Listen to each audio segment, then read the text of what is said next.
Hi friends, आपका अपना YouTube channel UCC प्रेम बाबू की तरफ से हार्दिक स्वागत है।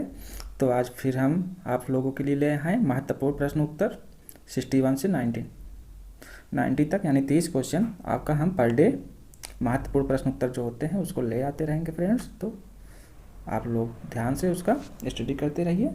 स्टार्ट करते हैं। 61 क्वेश्चन, सर्वाधिक अस्थायी तत्व कौन है? ऑक्सीजन है। सर्वाधिक अस्थायी तत्व ऑक्सीजन है। और 62 है, सोडियम तत्व जल में क्या होता है? हल्का होता है। जल में हल्का होता है। और नेक्स्ट पॉइंट है 63, नाइक्रोम एक ऐसा पदार्थ है जो बहुत कठोर तथा बहुत नृत्य है। ये नाइक्रोम एक ऐसा पदार्थ है जो बहुत कठोर तथा बहुत तन्य है। बहुत कठोर तथा बहुत तन्य है नाइक्रोम।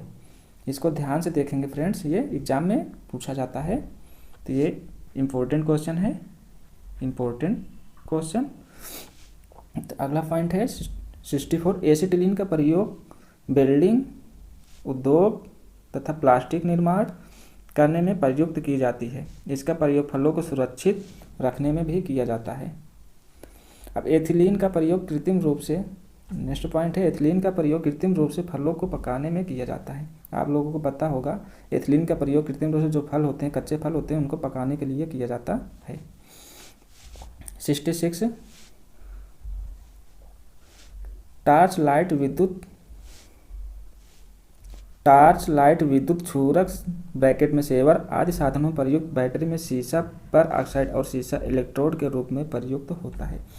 टॉर्च लाइट जो होता है, विद्युत क्षुरक, सेवर आदि, ये सब जो हैं साधनों में प्रयुक्त बैटरी में जो सीसा पर ऑक्साइड और सीसा इलेक्ट्रोड के रूप में प्रयुक्त होता है। ये 66 आपका हो गया। 67, कार्बन डाइऑक्साइड को शुष्क बर्फ यानी ड्राई आइस भी कहा जाता है। ड्राई आइस भी कहा जाता है।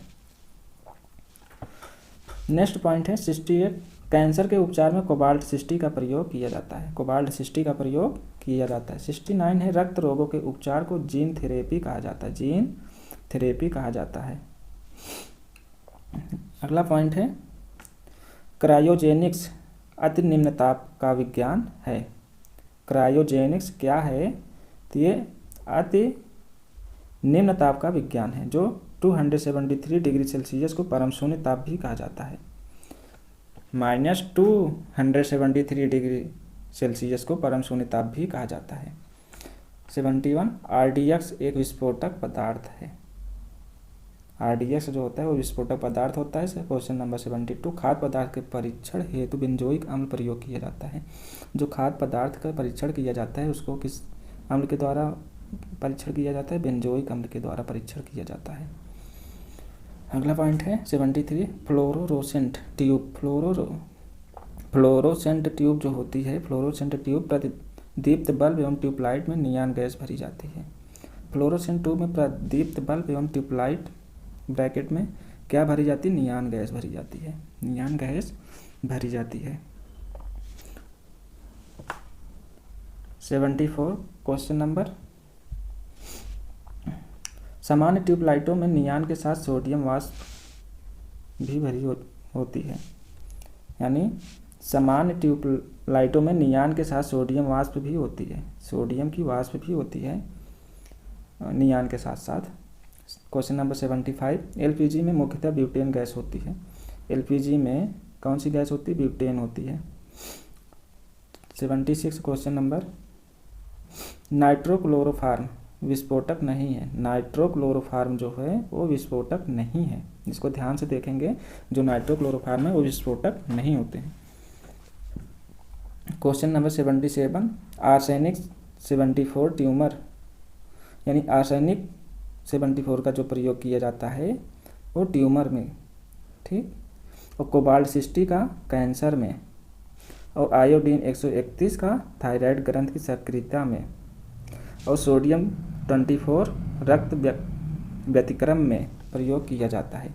ये इतनी चीज़ें फ्रेंड्स आप लोग बहुत ध्यान से पढ़ेंगे, ये इम्पोर्टेंट हैं। क्या है?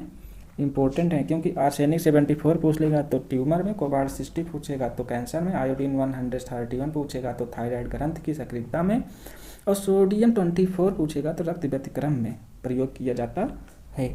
इसको बहुत ध्यान से पढ़ेंगे ये, क्योंकि पूछे जाने की बहुत संभावना है।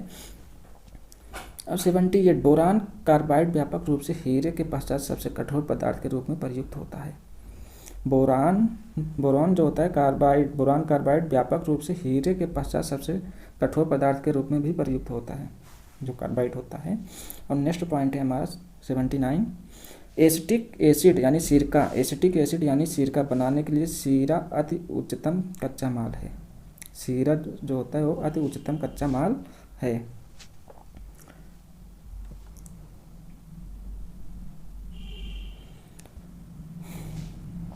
क्वेश्चन नंबर 80, फ्लिंट कांच का उपयोग कैमरा, दूरबीन के लेंस एवं विद्युत बल्ब, पारेक्स कांच का उपयोग प्रयोगशाला के उपकरण आदि।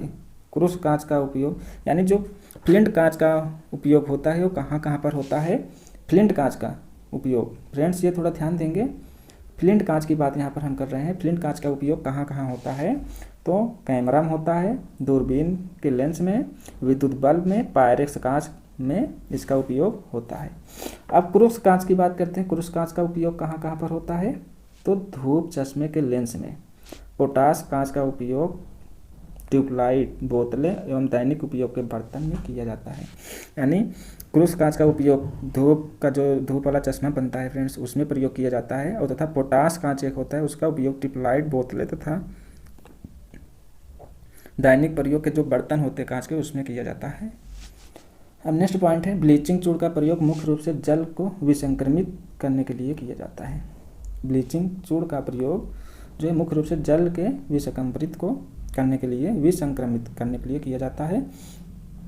अब नेक्स्ट पॉइंट है 82, अम्ल अथवा क्षार के परीक्षण के लिए लिटमस पेपर का प्रयोग किया जाता है। कि अम्ल अथवा क्षार के परीक्षण के लिए हम लिटमस पेपर का प्रयोग करते हैं। जब लिटमस पेपर लाल व नीला हो जाता है तो क्षार होता है, और जब नीले से लाल हो जाता है तो अम्ल होता है। यानी लिटमस पेपर अगर लाल से नीला होगा तो क्षार होगा, मतलब लाल है और लाल से नीला अगर हो जाएगा तो क्षार होगा, और जब नीले से लाल होगा तो वो अम्ल होगा। यानी आप अगर नीला हो रहा है तो क्षार है और लाल हो रहा है तो अम्ल है। इतनी बात आप लोग ध्यान देंगे, नीला हो रहा है तो क्षार है, लाल हो रहा है तो अम्ल है। ठीक, अगला क्वेश्चन है, एप्सम लवण का प्रयोग सारक यानी शोधक के रूप में किया जाता है। एप्सम का प्रयोग। 84, क्वेश्चन नंबर 84, नीला थोथा। नीला थोथा को कॉपर सल्फेट कहते हैं। नीला थोथा को हम क्या कहते हैं, कॉपर सल्फेट कहते हैं। नंबर 85, एप्सम साल्ट को मैग्नीशियम सल्फेट कहते हैं। एप्सम साल्ट को हम मैग्नीशियम सल्फेट कहते हैं। क्वेश्चन नंबर 86, बेकिंग सोडा का सोडियम बाइकार्बोनेट कहते हैं। बेकिंग सोडा जो होता है वो सोडियम बाइकार्बोनेट उसको हम कहते हैं, सोडियम बाइकार्बोनेट। अब अगला क्वेश्चन है, नेक्स्ट क्वेश्चन है 87, कास्टिक सोडा को सोडियम हाइड्रोक्साइड कहते हैं। कास्टिक सोडा को सोडियम हाइड्रोक्साइड कहते हैं। क्वेश्चन नंबर 88, चूना पत्थर का रासायनिक नाम कैल्शियम कार्बोनेट है। चूना पत्थर जो है उसका रासायनिक नाम क्या है, कैल्शियम कार्बोनेट है। कैल्शियम कार्बोनेट है। क्वेश्चन नंबर 89, ऑक्सीजन तथा भारी हाइड्रोजन के यौगिक को हम गुरु जल कहते हैं। ऑक्सीजन तथा भारी हाइड्रोजन के यौगिक जो बनते हैं उसे हम क्या कहते हैं, गुरु जल कहते हैं। गुरु जल। अब क्वेश्चन नंबर 19, यहाँ आखिरी क्वेश्चन है इस वीडियो का।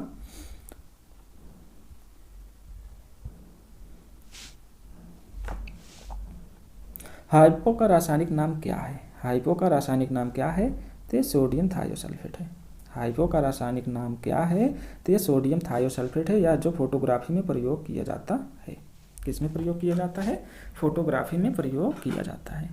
तो हाय गाइस, आप लोगों को इतना समझ में आ गया होगा, मैं आशा करता हूँ। तो अगर समझ में आ गया है तो लाइक करें, सब्सक्राइब करें, बेल आइकन घंटी को दबाना ना भूलें, जैसे मैं ऐसे वीडियो मज़ेदार क्वेश्चन आप लोगों के बीच में ले के आते रहें जो एग्ज़ाम में पूछे जाने की अधिकांश संभावना होती है। तो फ्रेंड्स, लाइक करना और सब्सक्राइब करना मत भूलिएगा। तो फिर मिलेंगे आप नेक्स्ट डे एक नए वीडियो के साथ। तब तक के लिए धन्यवाद, नमस्कार।